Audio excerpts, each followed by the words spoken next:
नमस्कार. तुम्हा सगळ्यांचं आमच्या इंग्लिश टीचर्स फॅमिलीमध्ये आम्ही सहर्ष स्वागत करत आहोत. आज आम्ही इंग्लिश टीचर्स फॅमिली हे नवीन यूट्यूब चॅनल सुरू केलं आहे. या चॅनलच्या माध्यमातून आम्ही इंग्लिश भाषा आणि त्याचं ग्रामर हे आम्ही सरळ, साध्या आणि सोप्या तसंच आपल्या मराठमोळ्या पद्धतीने तुम्हा सगळ्यांना समजावून सांगण्याचा प्रयत्न करत आहोत. ग्रामर म्हटलं की 5वीतल्या मुलांपासून तर 12वी इतर स्पर्धा परीक्षा MPSC UPSC ह्या टॉपिकाला अनन्यसाधारण महत्त्व आहे. त्यामुळे या टॉपिकवर नक्कीच प्रश्न विचारले जाऊ शकतात. त्यासाठी आम्ही हा सगळ्यात पहिला ग्रामर हा टॉपिक निवडला आहे. तर चला सुरुवात करूया ग्रामर या टॉपिकची. ग्रामर म्हणजे काय, तर भाषा शुद्ध करणाऱ्या शास्त्राला किंवा भाषेचे स्पष्टीकरण करणाऱ्या शास्त्राला ग्रामर, व्याकरण असे म्हटले जाते.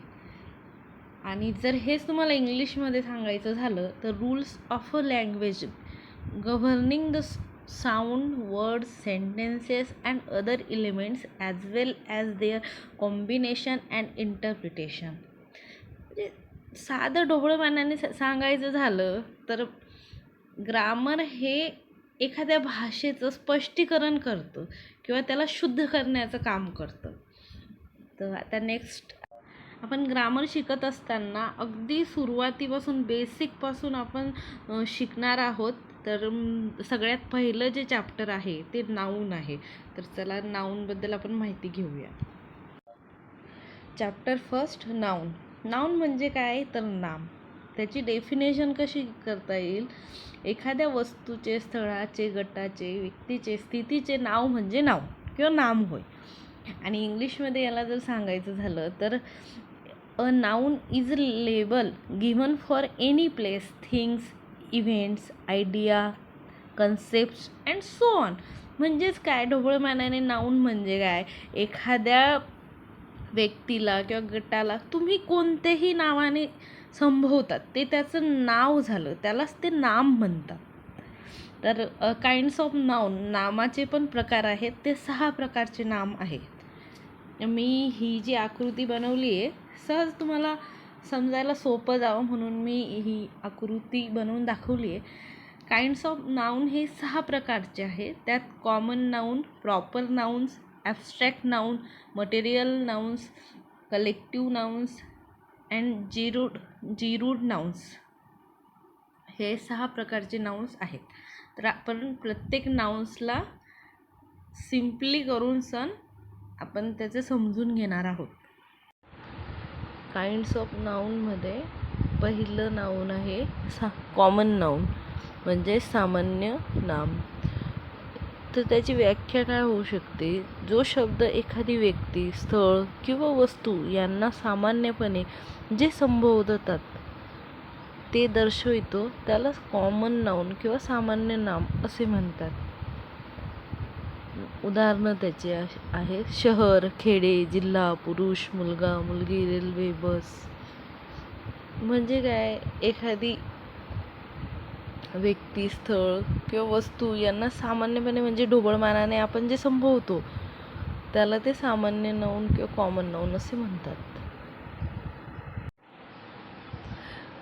सेकंड टाईप आहे प्रॉपर नाऊन. प्रॉपर नाऊन म्हणजे विशेष नाम. एखाद्या व्यक्तीच्या, स्थळाच्या किंवा वस्तूच्या विशेष नावाला किंवा विशिष्ट नावाला विशेष नाम किंवा प्रॉपर नाऊन असे म्हणतात. प्रॉपर नाऊन म्हणजे एखादी व्यक्ती किंवा ह्या पृथ्वीवर प्रत्येक गोष्टीला, वस्तूला, स्थळाला किंवा व्यक्तीला एक पर्टिक्युलर नाव दिलेलं आहे किंवा त्याचं स्वतःचं नाव आहे. तर त्या विशिष्ट नावाला प्रॉपर नाऊन किंवा विशेष नाम असे म्हणतात. त्याची उदाहरणं आहे राम, श्याम, गोविंदा, सीता, राधा, गंगा, मथुरा, काशी, महाराष्ट्र. हे सगळे प्रॉपर नाऊनचे उदाहरणं झालीत. आता तिसरं काइंड्स ऑफ नाऊन आहे ॲब्स्ट्रॅक्ट नाऊन, भाववाचक नाम. ज्या शब्दामुळे गुण, कृती व स्थिती इत्यादी गोष्टी प्रगट होतात त्या शब्दाला भाववाचक नाम किंवा ॲब्स्ट्रॅक्ट नाऊन असे म्हणतात. ॲब्स्ट्रॅक्ट नाऊन म्हणजे एखाद्या गुणाबद्दल किंवा कुणी कृती करते त्याच्याबद्दल किंवा एखादी परिस्थिती आहे किंवा स्थिती आहे त्याच्याबद्दल बोध होतो आपल्याला, ते म्हणजे भाववाचक नाम. याची उदाहरणं आता 3 प्रकारची उदाहरणं आहेत. पहिलं आहे गुणदर्शक, दुसरं आहे कृतीदर्शक आणि तिसरं आहे स्थितीदर्शक. तर आपण ते उदाहरणं बघूयात. पहिलं आहे गुणदर्शक. गुणदर्शकमध्ये चांगुलपणा म्हणजे गुडनेस, दयाळूपणा म्हणजे काइंडनेस, गोरेपणा म्हणजे फेअरनेस, काळोख डार्कनेस, कठीणपणा म्हणजे हार्डनेस, चकचकीतपणा म्हणजे ब्राईटनेस, प्रामाणिकपणा म्हणजे हॉनेस्टी, शूरपणा, ब्रेवरी. हे सगळे गुण दाखवतात एखाद्या गोष्टीचे किंवा व्यक्तीचे. हे गुण आहे म्हणून याला गुणदर्शक नाम म्हणतात. ॲब्स्ट्रॅक्ट नाऊनमधला हा प्रकार आहे.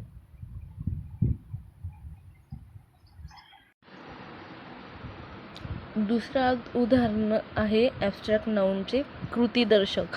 त्याच्यामध्ये हालचाल म्हणजे मुवमेंट, हास्य म्हणजे लाफ्टर, तारतम्य म्हणजे जजमेंट. हे कृतीदर्शकची उदाहरणे झाली. आता स्थितीदर्शकची उदाहरणं आहे बालपण म्हणजे चाइल्डहूड, किशोरावस्था म्हणजे बॉयहूड, तारुण्य म्हणजे यूथ, गरिबी म्हणजे पुअर्टी. म्हणजे हे सगळे ॲब्स्ट्रॅक्ट नाऊनचे उदाहरणं आहे. गुणदर्शक, कृतीदर्शक, स्थितीदर्शकमधले हे उदाहरणं आहेत. आता 4th नाऊन आहे, काइंड्स ऑफ नाऊन आहे मटेरियल नाऊन म्हणजे पदार्थवाचक नाम.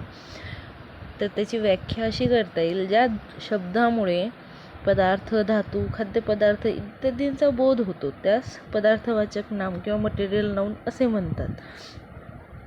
म्हणजे काय, पदार्थ म्हणजे एखादी पदार्थ आहे ह्या पृथ्वीवरचा, त्याला जे नावाने संबोधतात त्याला पदार्थवाचक नाम असे म्हणतात. उदाहरणार्थ पाणी म्हणजे वॉटर, मिल्क म्हणजे दूध, गोल्ड म्हणजे सोने, वायू म्हणजे गॅस, तेल म्हणजे ऑइल. हे झाले पदार्थवाचक नाम. आता 5th काइंड्स ऑफ नाऊन आहे कलेक्टिव्ह नाऊन म्हणजे समुदायवाचक नाम. त्याची व्याख्या अशी करता येईल की जो एक शब्द वस्तूचा, व्यक्तीचा समूह दर्शवितो त्याला समुदायवाचक नाम किंवा कलेक्टिव्ह नाऊन असे म्हणतात. त्याची उदाहरणं आहेत लोकांचा समूह म्हणजे क्राऊड, गुच्छ, बंच, द्राक्षांचा घोस म्हणजे बंच ऑफ ग्रेप्स, शाळा म्हणजे स्कूल. म्हणजे कलेक्टिव्ह नाऊन्स म्हणजे काय, समूहाला, गटाला, तो वस्तूंचा असो, प्राण्यांचा असो किंवा व्यक्तींचा असो, त्याला कलेक्टिव्ह नाऊन असे म्हणतात. तुम्हा सगळ्यांना आमचा व्हिडिओ कसा वाटला हे आम्हाला नक्की कळवा. आणि जर तुम्हाला व्हिडिओ आवडला असेल तर आमच्या चॅनलला सबस्क्राईब करा, जेणेकरून पुढील व्हिडिओ बनवण्यासाठी आम्हाला प्रोत्साहन मिळेल.